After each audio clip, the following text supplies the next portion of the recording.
Boyle, and I'm quitting alcohol. So, it was a big night last night. Went to the reception of the wedding, and it took a little while for it to fucking get cooking, especially for me because I had my daughter there. My wife was there as well. So, they were all mingling around, and my daughter left at 10 o'clock. Pretty late, but there wasn't that much going on until then. And by about 10:30, it started to get pretty fucking wild. Mark Oshka, the fucking groom, he was coming up to me like every 15 minutes like, do you want some Coke? Do you want some Coke? I'm like, I'll have some Coke after my daughter leaves, all right? I don't really want to be doing anything while my daughter's around. So I was like, once my daughter leaves, because our friend was picking her up to take her home and my wife stayed so we could have a little night together. So as soon as my daughter leaves, Mark comes up to me and he's like, you ready? I'm like, yeah, all right. And I thought it was going to be like an intimate thing with me and Mark Oshka. We were going to go into a toilet. We're going to lock the toilet, have a couple of lines, talk about old times, share a little bit of a moment.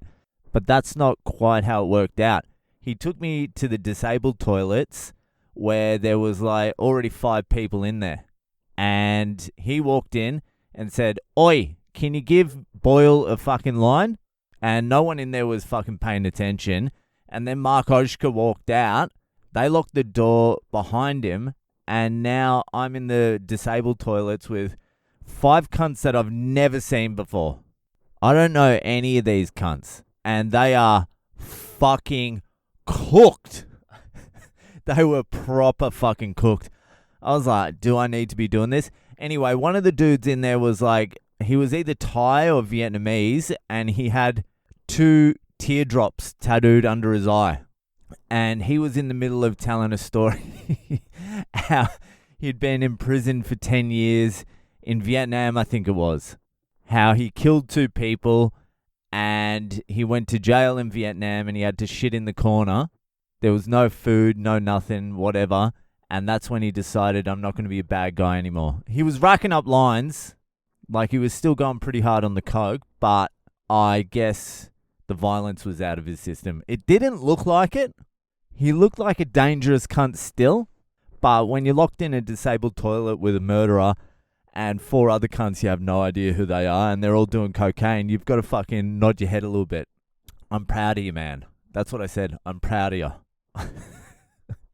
I'm fucking 110 fucking sober as well. And these cunts are all cooked, and I'm like, I'm proud.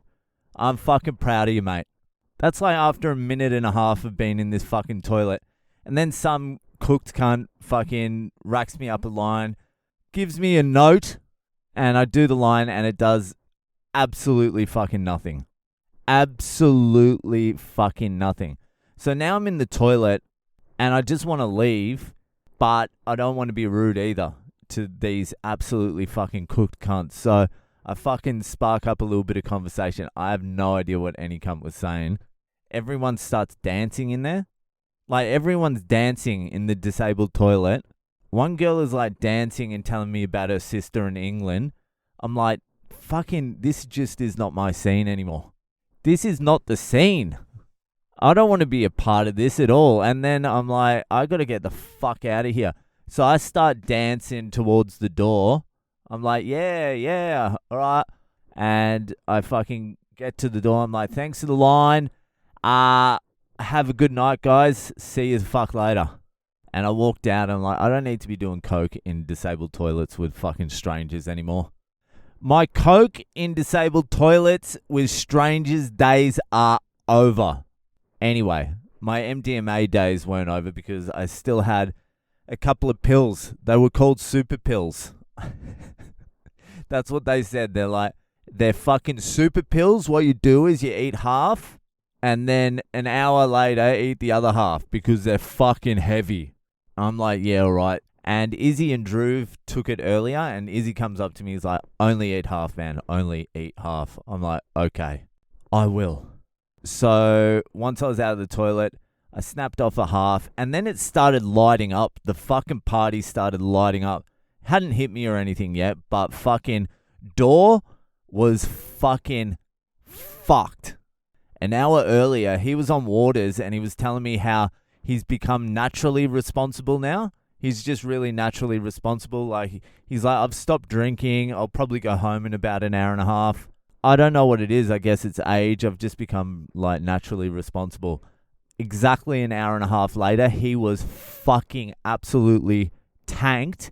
And he was fucking like, I won't say he was kissing guys, but fucking, it was close. Because he's in this fucking bet with a couple other comedians, he's not allowed to smoke a cigarette. So if he smokes, he has to pay $1,600 to the other comedians. So he's like, there's no way I'm fucking smoking, but he was getting cunts to blow smoke into his face, and he was like breathing it in. And then that devolved into him fucking sucking it out, lip to lip, sucking it out of some other guy's mouth. Some other fucking comedian who I'd never met before, who was also a fucking problem. So Dor was doing that, and it looked like they were pashing.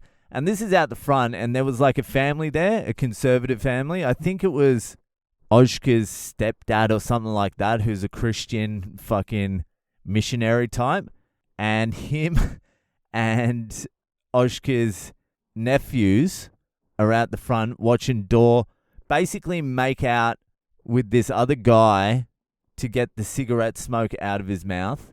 And the kids are like freaking out because they haven't seen something as disgusting as that in their entire life. This is the devil at play here. So the kids are looking away, scared. They don't want to see it. They're shaking. The dad, the older dad guy, he's like, this is disgusting. This is disgusting. Dor isn't even fucking paying attention. He's just sucking the lips off some cunt to get some fucking backy juice out. Everyone's out the front now, and everyone's fucking trashed. And the people who are running the venue are like, can you shut the fuck up, or we're going to have to kick you all out of the wedding. Everyone was fucking lit. I'm starting to feel this pill a little bit. It's not really working. I take the second half. I'm like 40 minutes into the second half, and nothing's really going on. I swear to God, drugs don't really work unless you're boozing.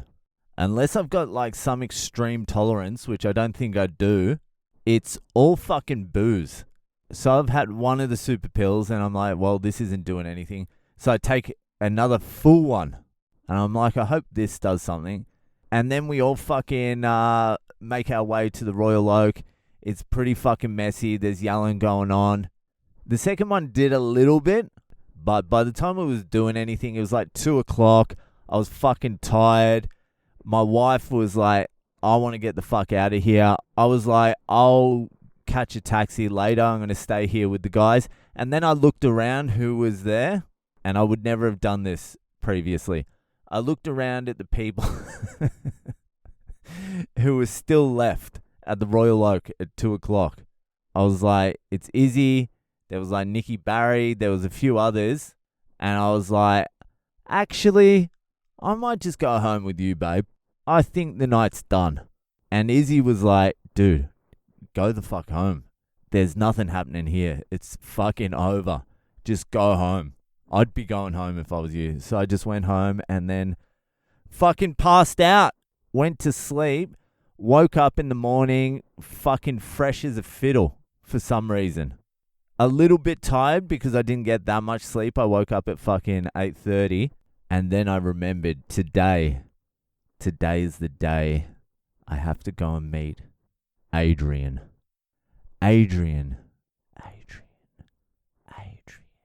So we went over to meet Adrian, took my kid over, went over to the old place. It was pretty nostalgic going there. I kind of miss the place. I kind of miss this area. So we went over there and fucking walk in, and Adrian's playing his Nintendo fucking Twitch or whatever they're fucking called, Switch, on the TV. We walk in, he doesn't even fucking look at us. Like, hi Adrian, doesn't even look over. He's too fucking involved in his Switch. I'm like, things fucking never change, do they? So that annoyed me. I was like, this cunt hasn't fucking changed. I was like, how long are we going to be here for? This is how I worked out. I'm like, we're going to be here for like an hour. I'm like, an hour's probably not enough time for this cunt to fucking piss me off that much. He's a little bit taller, but he's exactly the fucking same as I remembered. There was a little dog outside, and him and my kid were fucking playing with the dog, and Adrian's just bossing my kid around again. Like saying, the dog's tired. How the fuck do you know the dog's tired, Adrian? When do dogs get tired? I was like, if I was still living here, Adrian would be fucking dead. Anyway, him and my kid disappeared until Adrian had to go to his music lesson. I was like, fucking violin, isn't it? It's violin, isn't it? Or is it clarinet? What is it? Fucking piano it was. The little cunt is learning piano. He's probably better than me. He's 110 better than me. What am I talking about? So I came face to face with the devil again, and he hasn't changed that much. He didn't have enough time to fucking fully fucking annoy me, to fucking fully fuck me over, but there were seeds. He planted some seeds. Anyway, I'm going to fucking meet my mate Gav now. It's been a jam-packed fucking weekend. I'm going to go get a fur, and I'm going to go fucking meet my friend Gav. So that'll do for today. If you're enjoying the podcast, give it a share around, and I'll see you the fuck later.